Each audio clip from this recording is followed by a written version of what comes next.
Your presence on the Council of State also seems a bit contradictory, doesn't it? Because you tell me, I have the right to be on the Council of State because I received the second most votes in the elections. However, you contest the election results, and by contesting the election results, no one from your group entered parliament. You criticize Podemos for having elected representatives to parliament, and now you accepted, right? You thought a lot, you hesitated a lot, you accepted to go to the Council of State. Why? Look, going to the Council of State to do the same thing, I wouldn't accept that. Just to take a seat, because it's an available seat, I would never do that. I only accept to the Council of State because I believe I'm there to add value. Yes, but that was also the case before, when I refused to go, right? Something has changed here. No.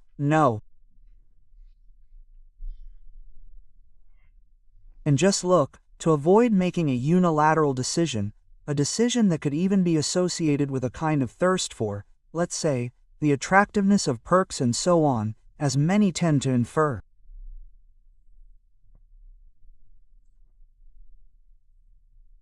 I did a very interesting exercise. I took the invitation, posted it on my page, launched the survey, and said, "Speak up, people, about this invitation." And we received 10,650 comments and used artificial intelligence to select and group these responses.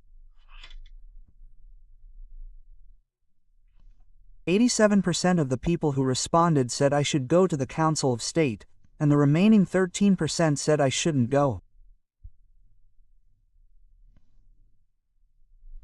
And so at least we have an objective, verifiable, and tangible basis for what people think.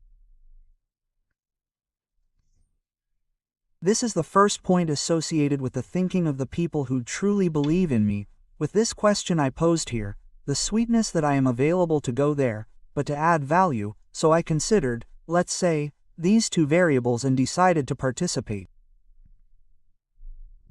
And look, I've already given the first, as we say in Mozambique, kick off, just to show what I'm really going to do there.